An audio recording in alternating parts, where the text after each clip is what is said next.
Good evening, everyone, and thank you for joining us this evening for a really important program on the future of abortion access, the present and the future of abortion access here in the United States, what the courts are doing and what we can all do about it. Thank you for joining us. The timing of this program is no accident. We timed it to coincide with the 49th anniversary of the landmark decision of Roe versus Wade in 1973.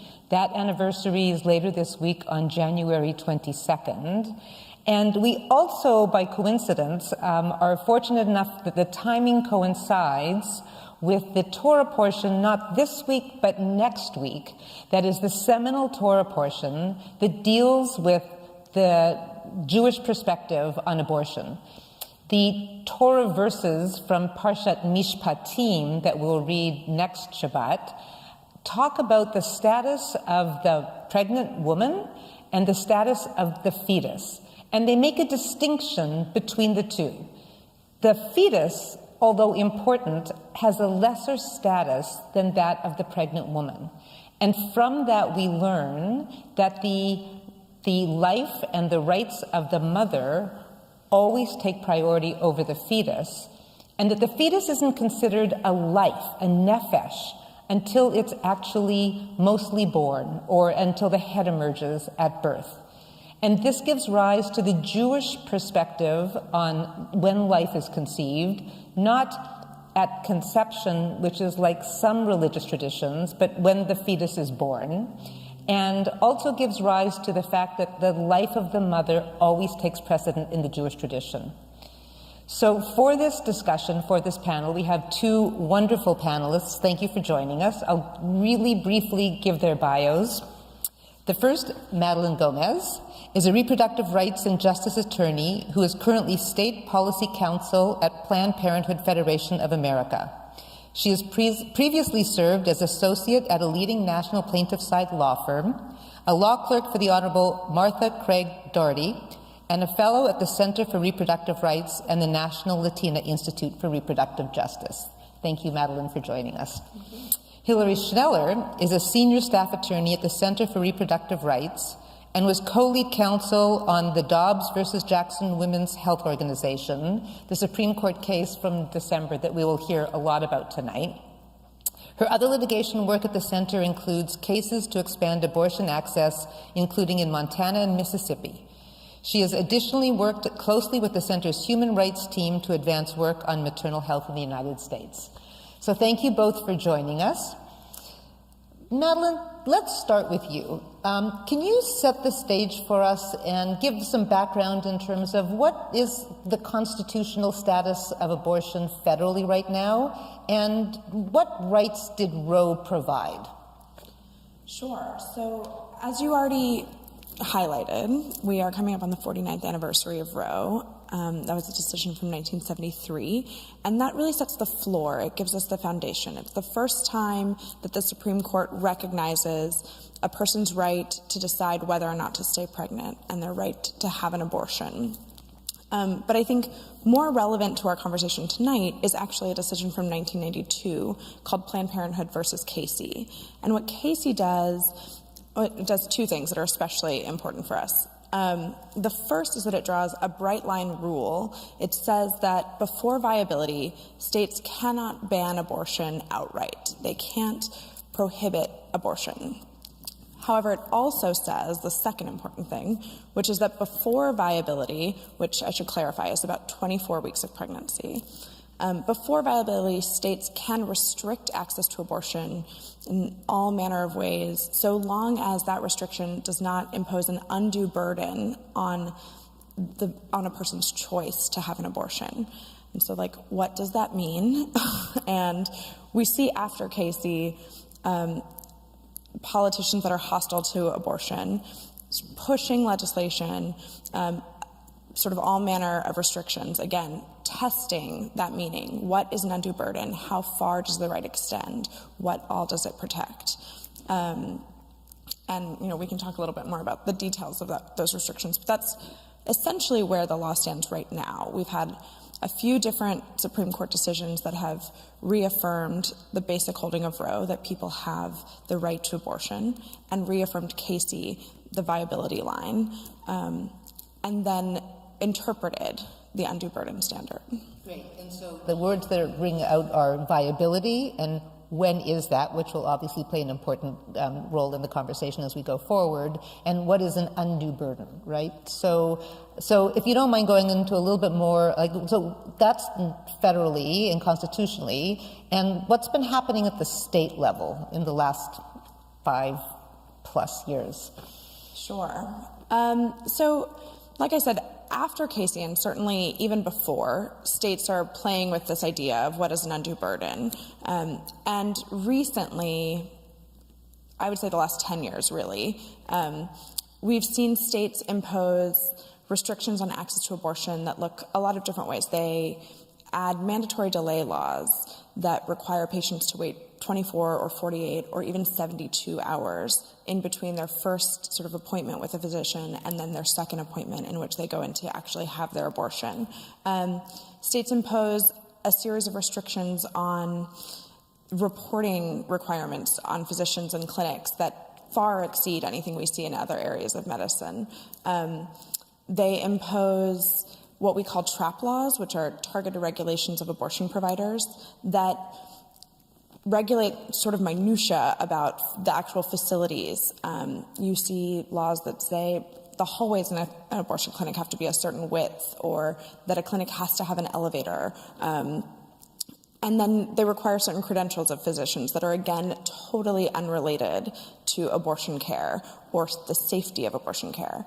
And they do that under the auspices of protecting women's health, even though we know that the data shows, patient experience shows, expert opinion shows that it has nothing to do with patient health. It doesn't do anything to help patients who are seeking abortion care, and in fact, it impedes that care. So we see a lot of clinics close. We see patients having to travel further and further to get access to abortion.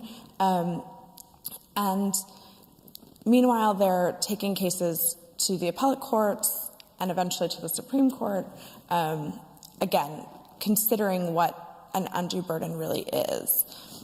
And then at the same time, states are getting a little bit more bold. They're seeing the restrictions, some of them getting struck down, others stay in place, but they also push bans on abortion, starting first at 20-week gestation bans, and then again, and then sort of mixing it up a little, and banning abortion at 6 weeks, and in Mississippi at 15 weeks, with different justifications. But it's this parallel track, and both things are really aimed at overturning Roe, at forcing the court's hand to say, are these things constitutionally protected? Great. And these kinds of bans and restrictions are what have given rise to the two recent court cases, right? I'll call the Texas case and the Mississippi case, the November case and the December case. Hilary, do you want to sort of set the stage broadly for those two cases? Sure, and just maybe to transition also from what Madeleine was saying, the backdrop is a pile of restrictions on abortion. So we, as litigators working with our clients who are mostly abortion providers, have challenged a number of those restrictions, but certainly not all of them. And so there are so many restrictions on the books currently that patients are having to overcome if they can, right? And so one of the points I wanted to raise when she was talking about the number of restrictions is just because a restriction continues to be on the books does not mean it is constitutional and not already causing harm. So I think that's an important sort of context for where these cases come in. So in 2018 in Mississippi, the state legislature passed a 15-week abortion ban. The whole point was to get a test case up to the Supreme Court to overturn Roe. And there is nothing sort of particular about 15 weeks. Literally the next year, the state passed a 6-week abortion ban. So both of those bans are not in effect. They're blocked as a result of court orders from the lower courts. But the 15-week ban, the state, lost at the district court, lost at the appellate court because it is a ban on abortion well before viability, which, as Madeleine said, is around 24 weeks and has been for decades. 15 weeks, of course, is 2 months before viability. And when they do that, they know that they're doing it just to poke to bring it to the Supreme Court, because clearly Casey said 24 or 26 weeks is viability. So they're doing it knowingly in violation of existing law on the books. Exactly. And the Supreme Court in May of 2021 agreed to review the case, even though there's sort of no split among the lower courts. All of the lower courts, let's put aside Texas for a second, have had no problem striking down bans on abortion before viability when that sort of constitutional question comes before them. And at the same time, right, so the court grants cert in Mississippi. Granting cert is sort of what it's called when the Supreme Court agrees to take a case. Around that time, Texas passes SB 8, which is a different kind of ban on abortion. It's a prohibition on abortion at 6 weeks, but it was passed deliberately to evade judicial review, to make it really hard for us to challenge and get a court order. So again, Texas knows that a ban on abortion at 6 weeks is unconstitutional, and these keep getting struck down. So they designed the law so that instead of state officials enforcing the law and having a clear target to, sue state officials to block the law, they delegated authority to literally any individual to sue abortion providers and people who help people access abortion, like abortion funds, clergy, practical support organizations who might help someone get an abortion after 6 weeks. So just to clarify, if I walk someone to an abortion clinic in Texas after 6 weeks, I could personally be liable. I could be sued for doing that. I just want to be really explicit so people fully understand the impact of the Texas law. Right. By any person. So by a protester standing outside the clinic who saw you doing this, by a stranger who heard that you did this, someone who doesn't even live in Texas who found out about that could bring a lawsuit against you. So it is wide-ranging and terrifying, and it incentivizes the random people to bring lawsuits for a minimum of $10,000 per abortion that is provided in violation of SB 8. So unsurprisingly, given that enormous risk to providers and others who help people access abortion, abortion after 6 weeks in Texas effectively shut down after that law was allowed to take effect. And I can talk a little bit more, both Madeleine and I can talk a little bit more about what that has looked like in Texas and one of the Supreme Court's recent decisions, but just to, again, be very clear that was the point, to shut down access to abortion very, very early in pregnancy.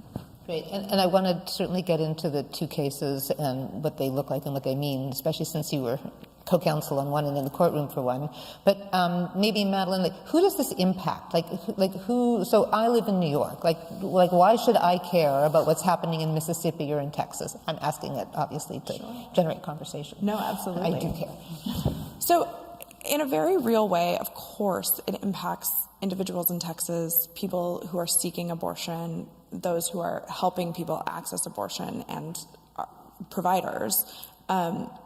Particularly what we know from other restrictions on abortion and what we're seeing on the ground in Texas is that it hits vulnerable communities or already marginalized communities especially hard. So you have a real human rights crisis on the border in Texas, in the Rio Grande Valley, where particularly immigrant communities, and there's a large population of low-income communities living there. But immigrants, especially those who are undocumented, are unable, because of immigration enforcement on the border, to travel outside of their community and access care. So if they need an abortion, they're being forced to travel to Mexico or self-manage their abortions at home. So those are some of the communities. We know also that every abortion restriction particularly impacts Black women, people in rural communities, folks who can't access care for any number of reasons. But we should also be really concerned about this law because it subverts the fundamental principles of democracy. As Hilary said, the law was designed to evade judicial review, She didn't really get into the weeds of the law, and we don't have to now. But in addition to allowing strangers to bring lawsuits against providers and people who help patients, it also skews the way that judicial systems work in Texas towards those plaintiffs, those claimants. It sort of undermines all of the basic civil procedure rules. And so if we're able to do that, to just skew the fundamental structures of our democracy to serve these really nefarious means that infringe on individual rights, that leaves all sorts of sort of roads open. You don't have a democracy anymore, and you have total chaos in the way that our governments function or don't function. So, Hilary, maybe now over to you to go into a little more detail about the legal aspects of both the Texas and explain it maybe in lay people's terms, and then obviously the Mississippi case where you were co-counsel. Yeah, sure. So, I mean, the Texas case has spawned, over 20 lawsuits in various places, including from the Center and Planned Parenthood, as well as the Biden administration trying to get the law blocked. And what that means is stopping the state court lawsuits against people from being able to be filed and heard. The Supreme Court effectively shut down our ability to do that. So did not block the law in September when we first brought a case citing sort of difficult questions that probably wouldn't have been so difficult had the case not been about abortion. And then, essentially weeks later, after the real devastation in Texas became, we knew what was going to happen, but just after having more of the actual evidence of people being forced to leave the state for abortion, which means clinics in Oklahoma were overflowing. So folks in Oklahoma had to seek care, in Louisiana who had to seek care elsewhere. So that's sort of another way in which there's this ripple effect across the country, again, from one state banning abortion effectively. So most recently, the Supreme Court issued a decision in mid-December providing, I think it was reported as a narrow win for our clients. And in reality, it was a pretty devastating loss because the Supreme Court let a very, very narrow piece of our lawsuit go forward against some state officials that we sued, like the medical board. Now, the Fifth Circuit Court of Appeals, which is sort of the second level of the court system, has sent a question related to that back to the Texas Supreme Court. So it's going to be kind of slowing down the whole process of the judicial system, while an effective ban on abortion has been in effect in the second most populous state in the country for, over 130 days now. So it's really chaotic and horrific for not only the providers and their helpers, but also patients seeking access to abortion, which sort of gives a preview for what is sort of at stake in the Mississippi case, which is really a very full frontal challenge to Roe. It's saying Mississippi is asking the court to let it ban abortion at 15 weeks, at 6 weeks, and completely. And all of the chaos that we are seeing in Texas would overflow, the rest of the country. Half the states in the country would be poised to ban abortion if the Supreme Court allowed them to do so by upholding a prohibition on abortion.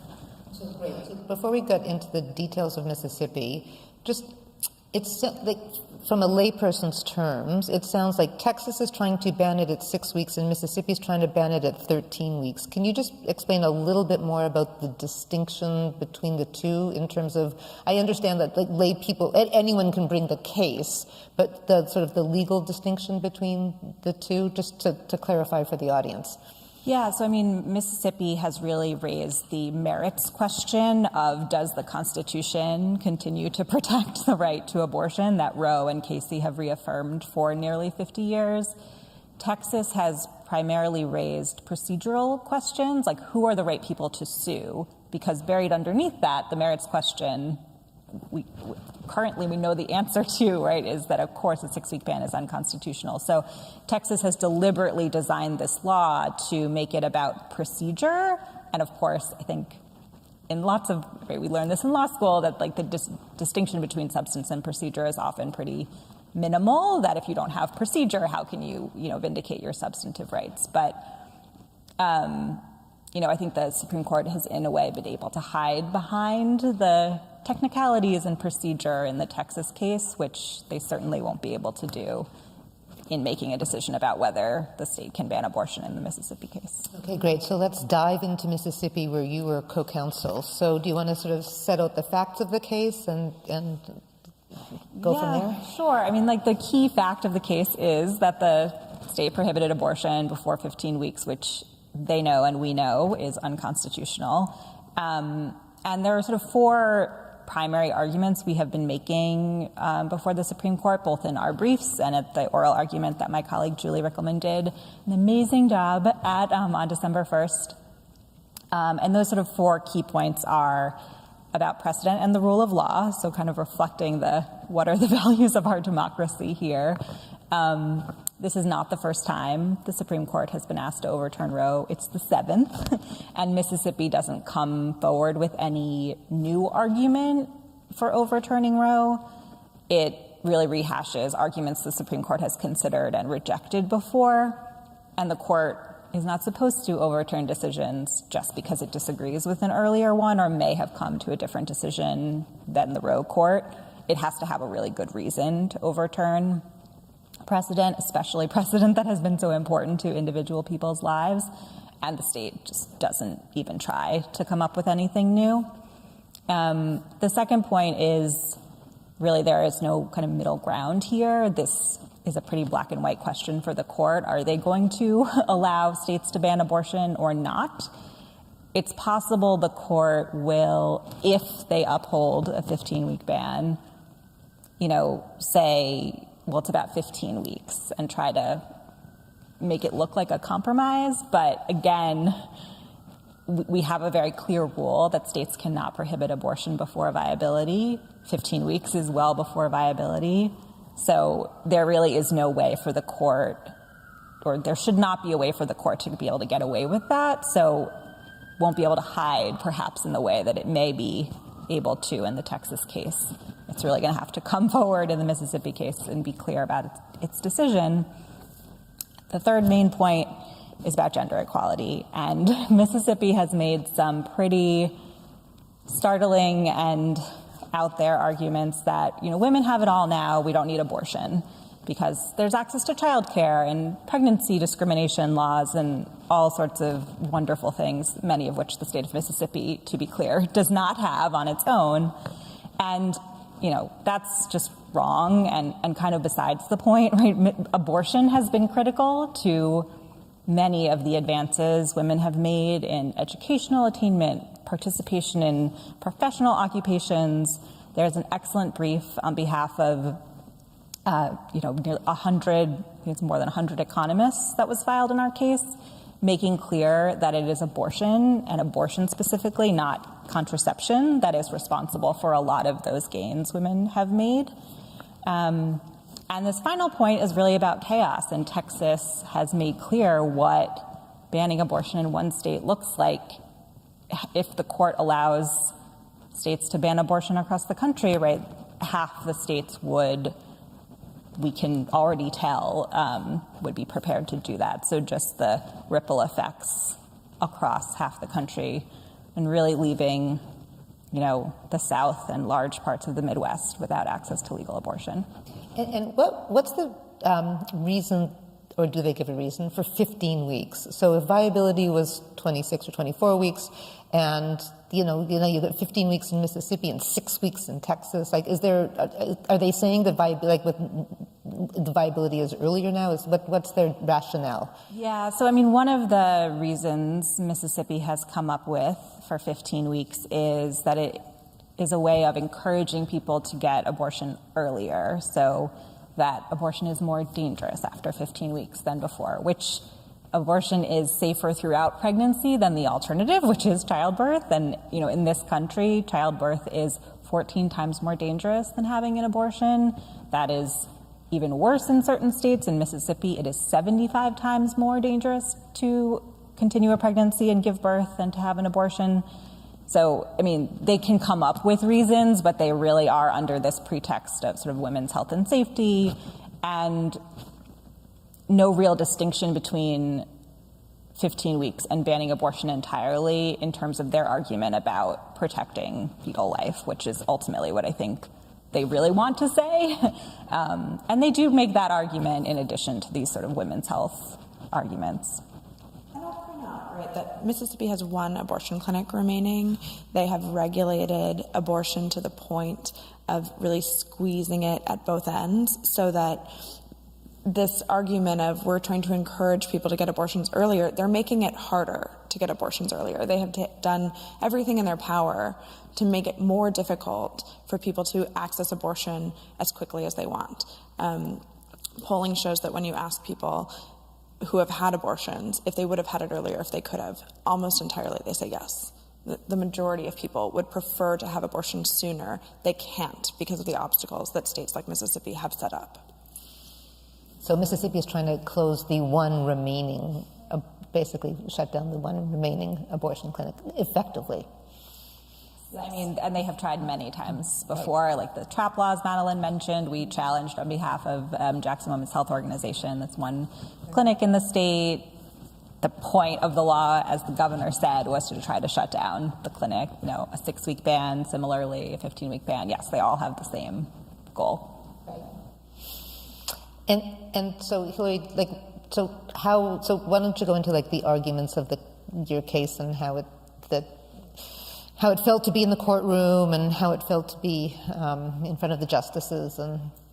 Yeah, and so I've been reflecting on this a little bit. I've been in the courtroom at the Supreme Court twice before, both after having slept outside on the sidewalk to watch other colleagues of mine do the arguments. So this time I was able to. Are the cases also abortion cases? Yeah, so the whole women's health case out of Texas and the Louisiana case out of June Medical. It's called June Medical out of Louisiana. That both challenging essentially the same trap restrictions, both of which we won. It was amazing. It was wonderful to be able to sleep outside, and Madeleine slept outside on the sidewalk with me for the Texas case, and to see our colleagues argue. You know, the courtroom was full, it's press and the public, and our clients were able to be there for those cases because of COVID. My colleague Julie and I were the only two people sort of from our team able to go in. Our clients weren't able to be there. It's really just the arguing attorneys and the press and the justices. So it was very eerily empty walking through sort of those marble halls. And I mean, watching my colleague Julie and the Solicitor General for the United States, Elizabeth Prelogger, argue back to back was amazing. I mean, watching two amazing women be able to present these arguments on behalf of abortion rights so strongly was, definitely a career highlight. I will say it felt a little odd in addition to the sort of COVID emptiness compared to how I felt in the courtroom in the other two cases. And I think part of it is because it's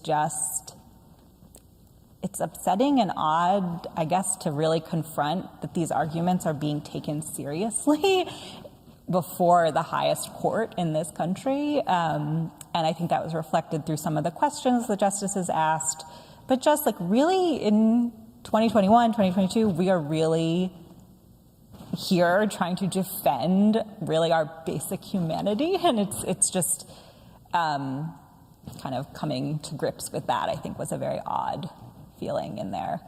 And I can give sort of two examples of the questions that came up. Please, yeah.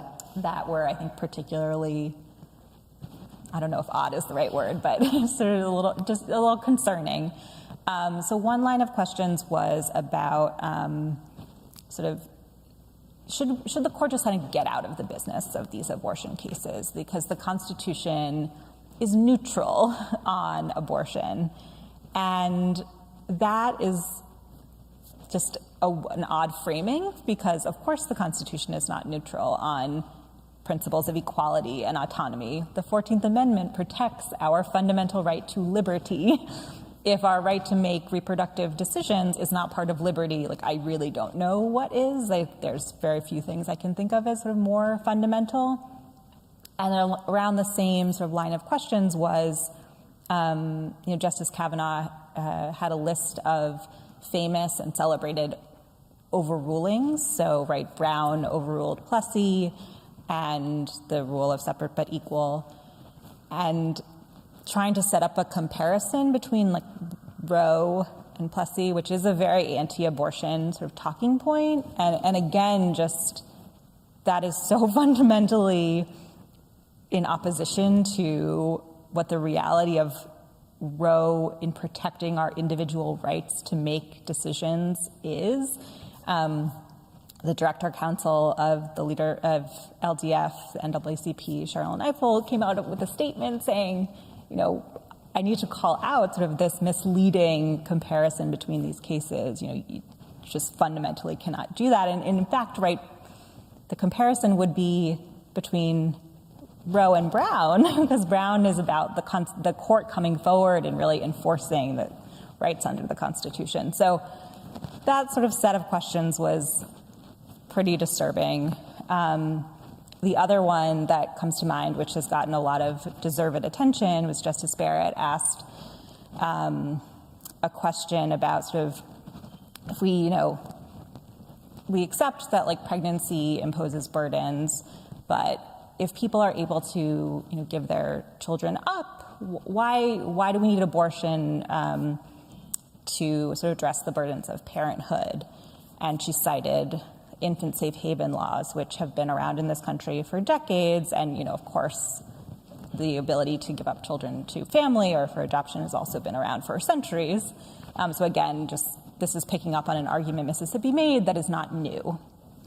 But there were a couple of things that just were disturbing about the question kind of coming up in these like hallowed halls of the Supreme Court.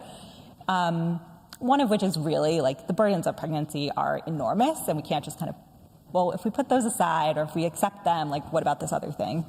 And as I mentioned, in Mississippi, it is 75 times more dangerous to continue a pregnancy and give birth. And that number is even higher for women of color in Mississippi and across the country. So just, we can't kind of pop that aside. The other is really just, what is that?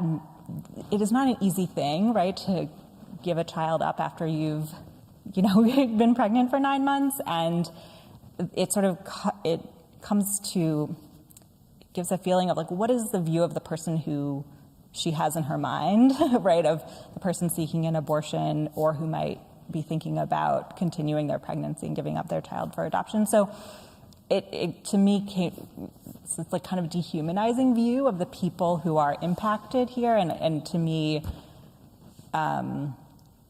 also just intersected with the family separation policies of the Trump administration, like who are the people that we are actually thinking about or not thinking about and what their family sort of relationships are and how much people value them or don't. So I think those sets of questions were, for me, the ones that really are still like tingling back in my mind. I don't know, Madeleine, if you had sort of other reactions or additional reactions to those. No, I mean, I think Justice Kavanaugh's his theory of neutrality is just ridiculous. First of all, we know, as Hilary has said a couple of times, if the court, overrules Roe, strips the protection of abortion, we know what the states will do. There is no neutral here. It's sort of like there is no compromise. But we also know that the right to abortion is situated in the same place in the Constitution that protects marriage for same-sex couples, marriage for interracial couples, contraception.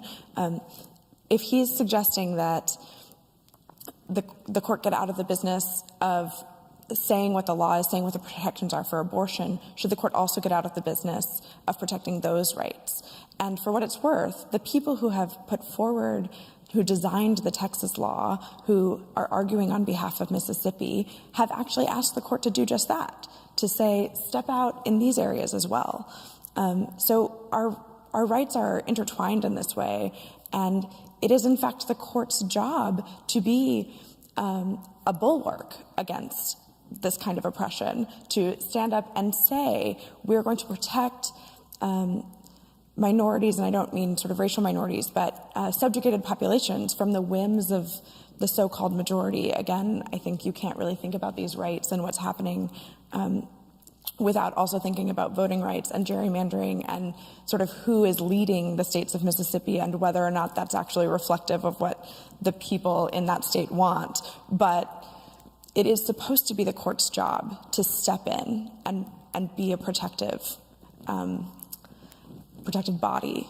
And so Justice Kavanaugh saying, no, in fact, we should be neutral and using neutrality as a shield for himself against what is actual. And then, of course, yes, I mean, his pointing to Brown is, I think, ridiculous. Whether or not he actually would have been on the side of Brown is a real question based on his other jurisprudence. But the reaction that I have to Justice Barrett is that I think she, as Hilary pointed out, she really did take the bait that Mississippi laid out to suggest that people just don't need abortion anymore, right? Like, for all of these reasons.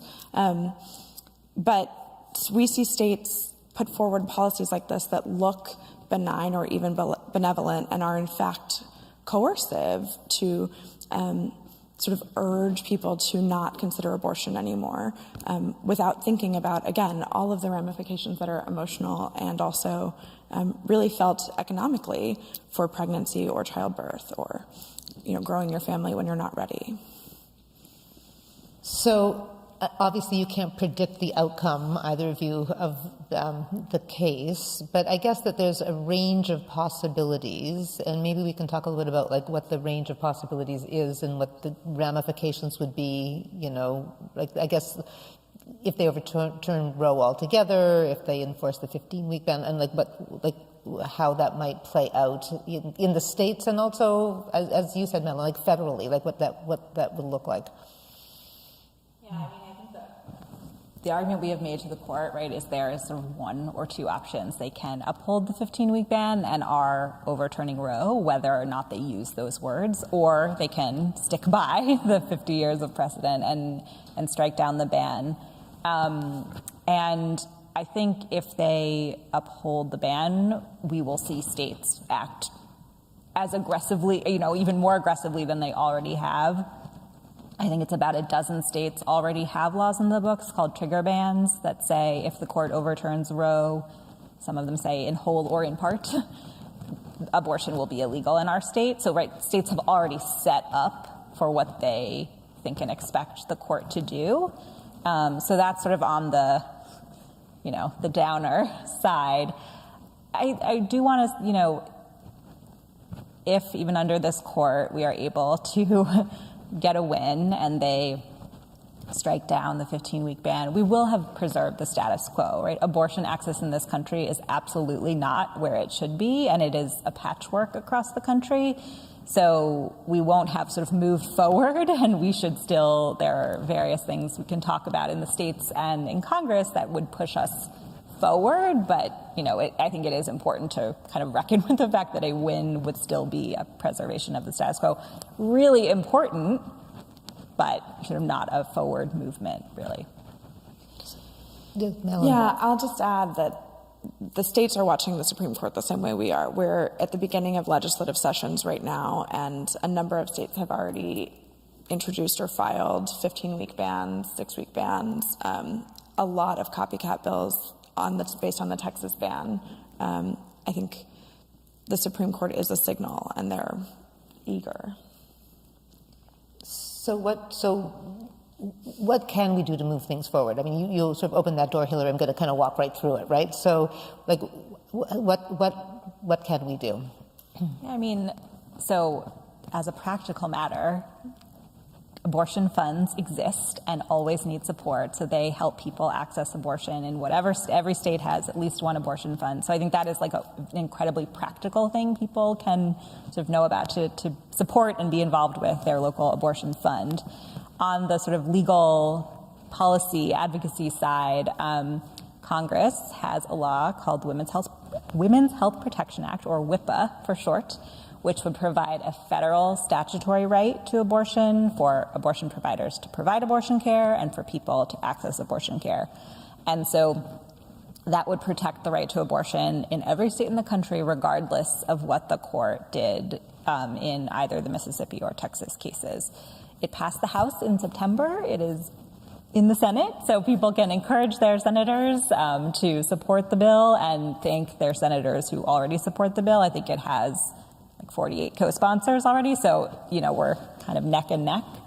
And that's legislation the center has been working on for a decade, so it matters that we started planning sort of early. And a number of states have done some good proactive legislation that people should be aware of. It's not all terrible. Yes. So New York has some good legislation, and also recently, just because you talked about abortion funds, New York City actually has worked to fund the local abortion fund here. So there are a lot of cities that are trying to do similar laws and similar funding efforts. Also, just more recently, Illinois got rid of its parental involvement law, which is great. That was the last sort of abortion restriction that was on the books in that state. I'm trying to think what else. I had a whole list and now I've totally blanked. New Jersey just recently put in some new administrative changes that will allow advanced practice clinicians, not just physicians, to provide abortion, which we know is safe and effective. And there are other states working on similar legislation. New York has taken down in the last few years some of the restrictions that were sort of remnant. Although a lot of those were not sort of being enforced, the fact that they were on the books was, of course, problematic. And I think, in terms of what more you can do to help, holding our elected officials accountable is really important, both, as Hilary said, thanking them for their support, but also pushing them to do more. It is a problem that the Biden administration hasn't said the word abortion, won't say the word abortion, even while they're litigating abortion. We need to be sort of removing the stigma of this care and expanding the way we talk about it. I think also local races in states outside of New York are really important to support for all of the reasons that we've seen the way that state legislators are restricting access. And so getting involved and paying attention to other states is critical. Correct, because abortion is women's health care, right? So just put a little plug in there. And we've had a little bit of good news on the FDA front, right? So let's do a little bit of good news here. One of you want to talk about the ruling in December? Sure. So in December, the FDA, let me back up. I'll say a little bit about medication abortion. Great, please. So, yes. Medication abortion is a really important option for a lot of patients. It is a 2-drug regimen, and the first drug in the regimen is called mifepristone. And for a lot of years, really since mifepristone was approved by the FDA, it has been subject to medically unnecessary restrictions on who can dispense the drug. And after years of research, the FDA finally loosened that restriction and is going to allow mifepristone to be available via telehealth. So a patient could potentially, again, given state laws and a lot of other things, but could potentially meet with their clinician online or over the phone and have mifepristone prescribed and then delivered to them via mail or through a certified pharmacy. And so that's a really, really great movement towards expanding access, again, particularly for people in rural communities or for folks who don't have a car or would have a hard time getting to a clinic. And that's been a long time coming. Advocates have been working on that for a really, really long time. So it was a great victory. Right, so people can now actually have an abortion at home or even drive and just pick up something. It's much more convenient than having to go in person, right? Exactly.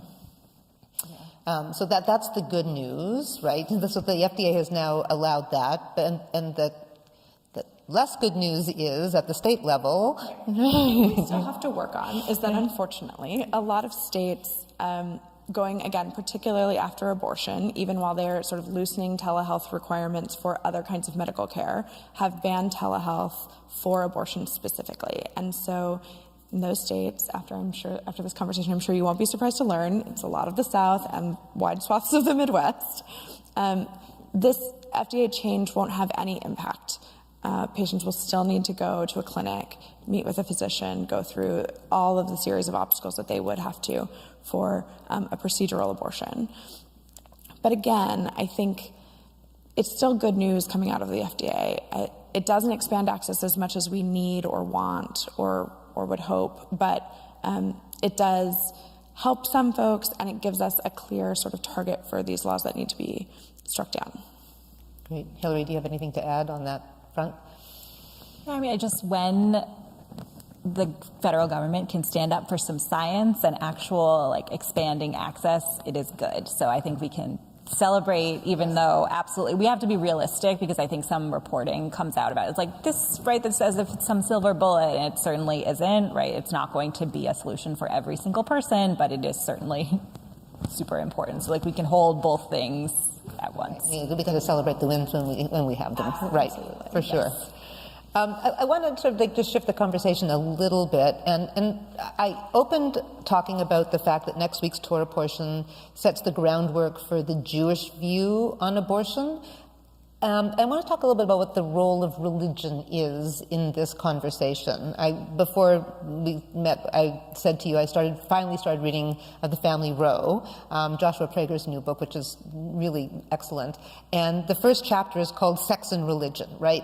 So religion has always played a role here, but has the ascendancy of the religious rights, political power, empowered the legislators? Where do you see the role of religion in this discussion, both in the courts and in the legislative initiatives that we're seeing? Sure, I can start on the legislative piece. I think you see it in a few places, and I think they're related, of course.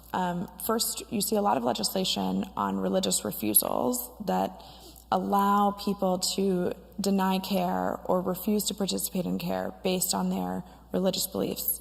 And mostly, of course, these are sort of Christian beliefs.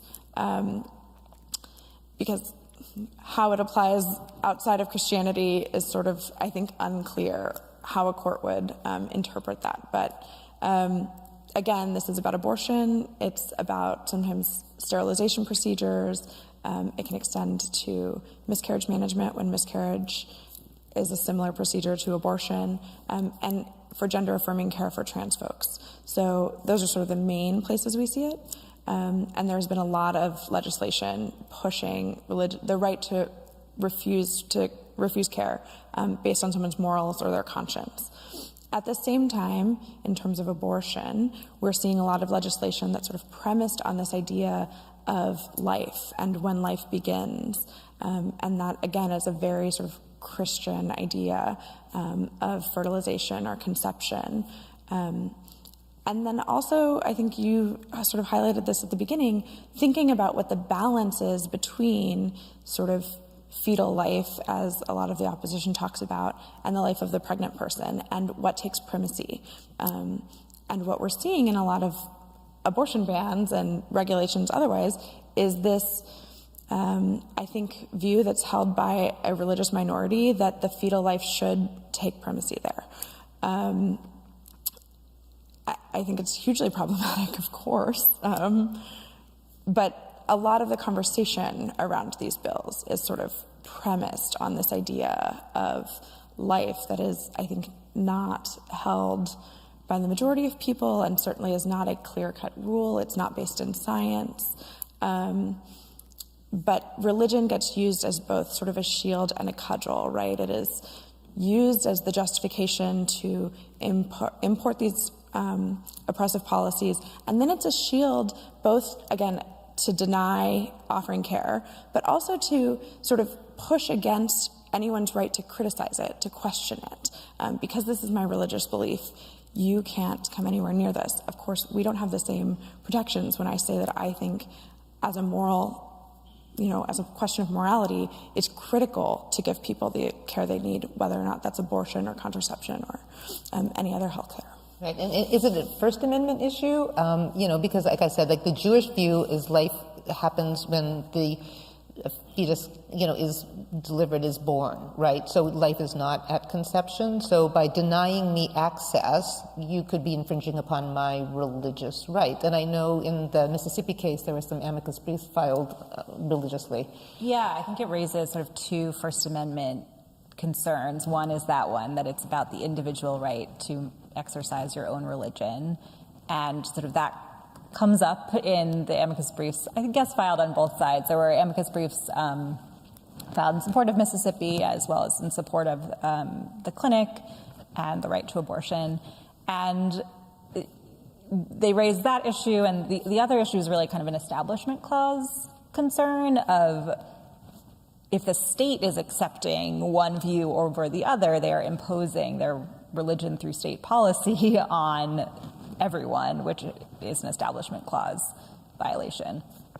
And I went back and looked at some of the amicus briefs filed on the side of Mississippi as well as our side, and just to highlight maybe 2 points from the briefs filed in support of Mississippi, to me were really warping this idea of, they're really making an argument that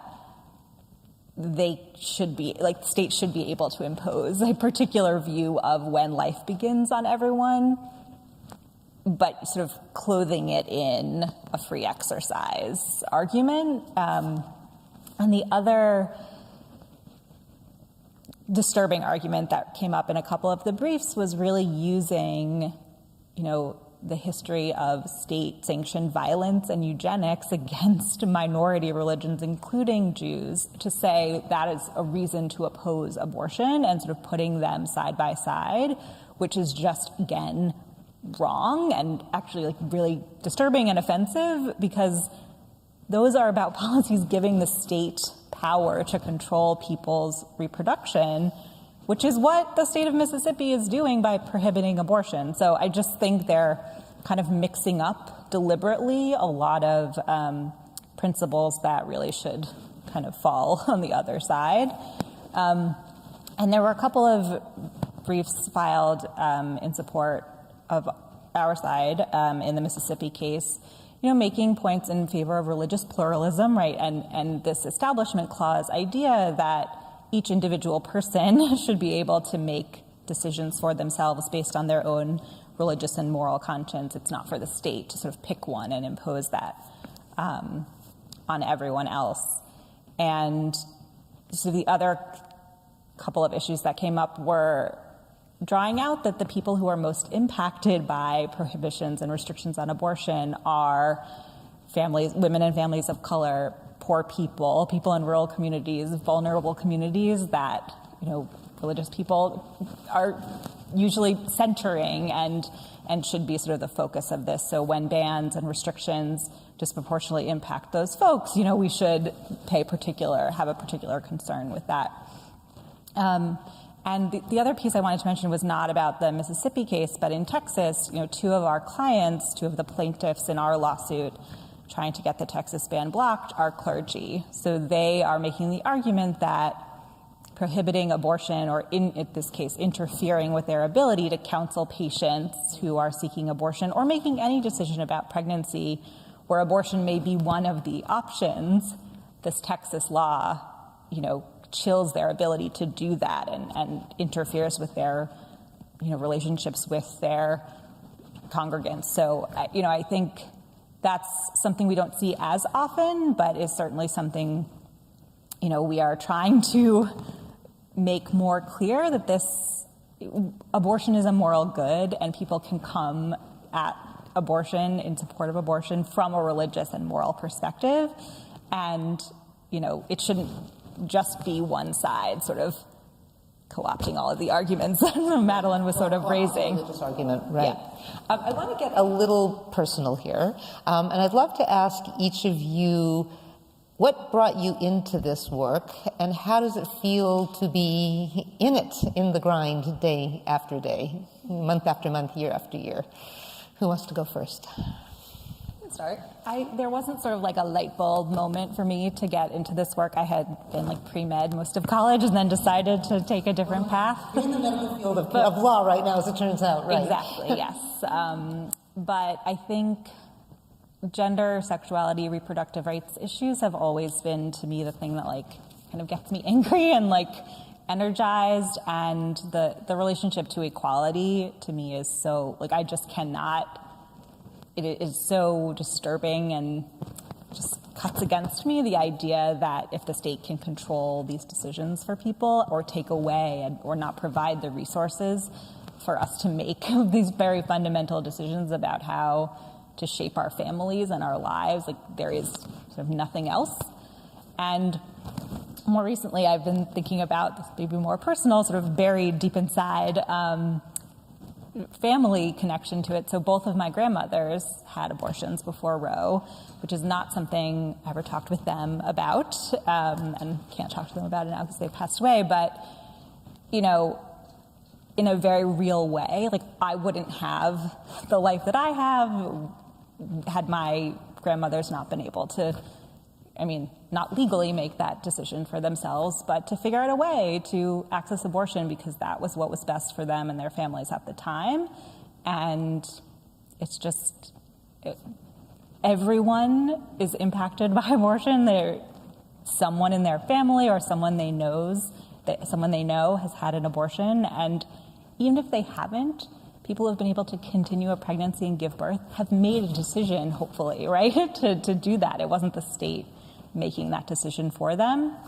So, you know, to me, I think those two things kind of intersect for why I got into it and have stayed in it. I think more recently it's been really hard. I mean, to be a lawyer working on these cases when it is harder to have some faith in the courts is really challenging.